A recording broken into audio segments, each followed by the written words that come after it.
Running through the winter, especially in Scotland, isn't always easy or fun, but I've been doing it for the past 20 years and even had some good results off the back of winter training. So today I'm going to take you through my top tips for not only surviving the winter, but nailing some great training in the process. Let's get started with the most obvious tip, which is wear proper layers. Now I say this as the most obvious tip, but the amount of people that I still see out running in shorts and t-shirt when it's like 2 degrees outside is crazy. There is an old school mentality that suffering is going to make you better, but I just completely disagree with that. The thing that's going to make you better is consistency, and you're going to get that consistency if you enjoy your running, or at least don't hate it.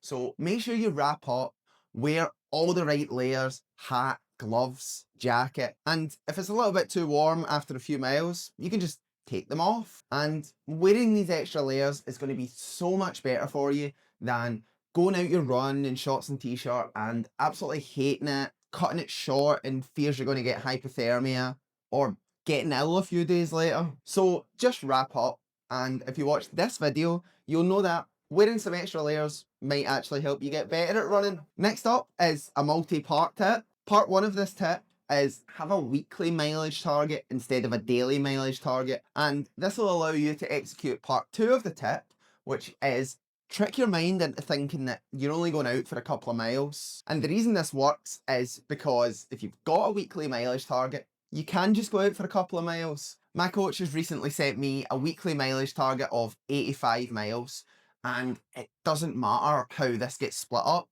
As long as I do the hard days on a Tuesday and a Friday and do my long run on a Sunday, everything else can just be done as and when I feel like it. And honestly, the amount of runs I've done recently that have just been small laps within 1 mile of my house is kind of amazing, because I know that if I do that small lap, I can just add on another one. And then before I know it, I'm like 20 minutes into a run that should probably be about 35 to 40 minutes. So I may as well finish it. And no matter how many times I do this, my mind always seems to fall for it, and it gets me out the door, which is always the most important thing on these days. You have to just get out the door, start running, and you might even enjoy it. And even if you don't, you're not going to want to just go out the door for 10 minutes, really. Another way to get around a lack of motivation for getting out the door is arranging to meet people. If you've arranged to meet a friend at 7 p.m. for 5 miles, you're going to do it unless there's a really good reason not to. And if your friends are anything at all like my friends, the fact that it's minus 10 degrees outside is nowhere near a good enough reason to miss a run. The next tip is that you should subscribe to the channel. No, I'm kidding, but it really does help me a lot if you subscribe. So if you're enjoying the video, please consider it, and let's go on to the next actual tip. So the next tip is for all you shoe addicts out there. I know a few of them, but it's to get yourself some trail shoes. I have a pair of ASICS trail shoes, which are very similar to the ASICS GT 2000s that I wear for all my regular easy runs. And if it's particularly icy outside, or if I feel like I need to run on the grass, I can just stick on these trail shoes, and they're not an injury risk.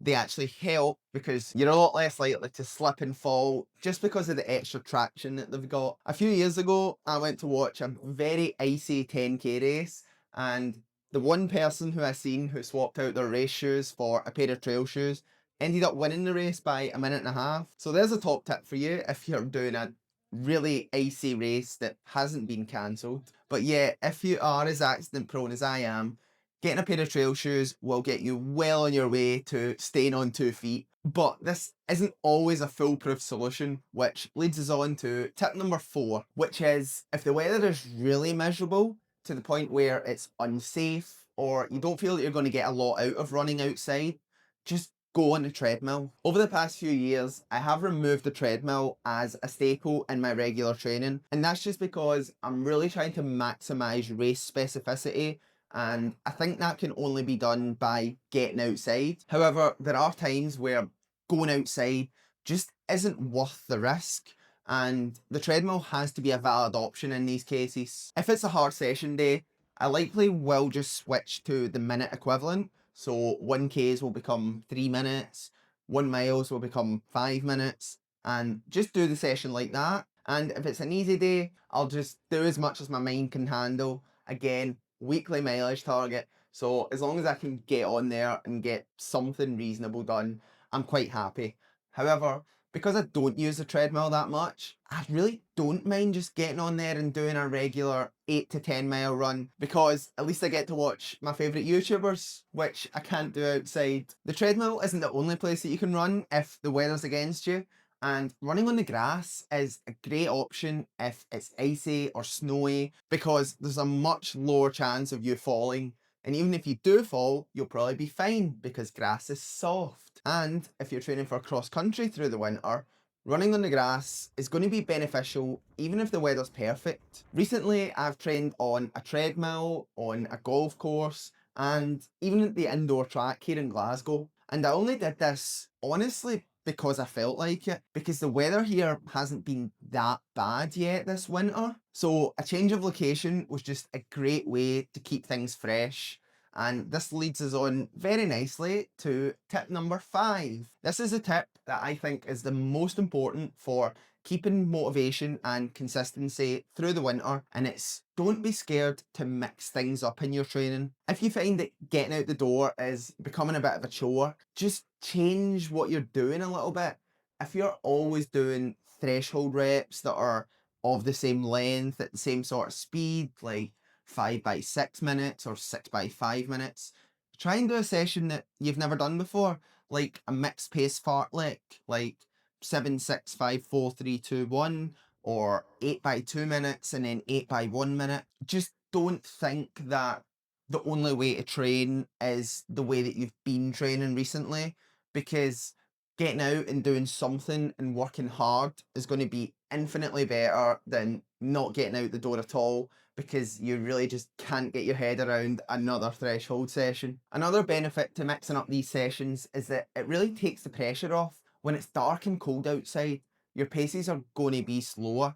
So even go and find a local hill, run up the hill 12 times, jog back down recovery, and your pace really doesn't matter, but you're still getting that hard work in.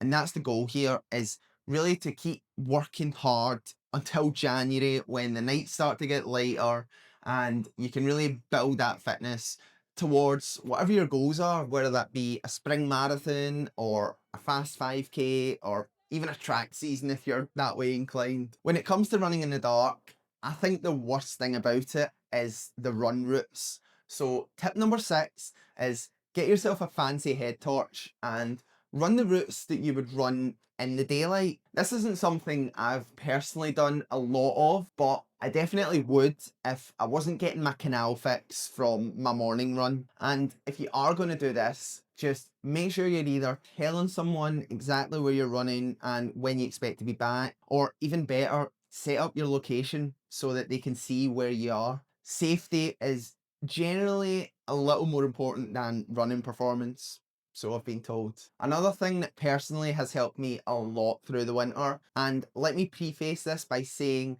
that this is not medical advice. You should do all your own research before taking any supplements. Don't just listen to me, but taking a vitamin D supplement. Glasgow does not get a lot of sunlight through the year, so I actually take a vitamin D supplement year round, and it's one of the only things I can say 100% has changed my life. By Scottish standards, I'm generally a quite happy and upbeat person, but before I started taking vitamin D, a lack of sunlight used to completely kill me. I just felt fed up and low in energy. As soon as I discovered vitamin D, I was the same year round and it was incredible. I'm going to finish up with 3 specific types of gear that have changed the game for me when training in really cold conditions. The first is a pair of arm warmers. Now, not only are these great for keeping your arms warm, but also if you've judged the temperature a little bit wrong, you can just pull them down and sort of wear them as like a wristband, or hold them in your hand like that and let your arms be exposed again.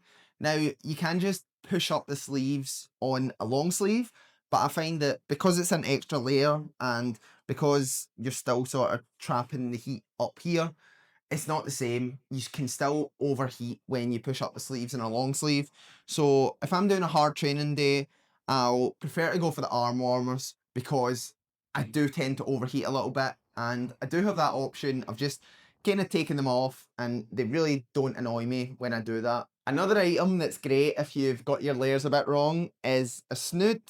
So I like to wear this as a sort of headband, put it over the ears like that, and then if you start to overheat, which again I often do, especially with stuff on my head, I just either pull it down like that, have it around my neck. It's nice and loose so it doesn't heat up the neck too much. You can also just take it off the ears. This probably looks ridiculous, but that's fine. Other option, have it around your hand. This is really just so much better than a hat.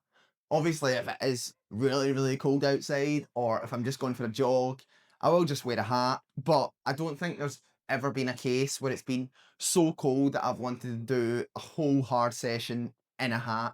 So, snood as a headband, perfect. Finally is an item that I would say has saved my running career.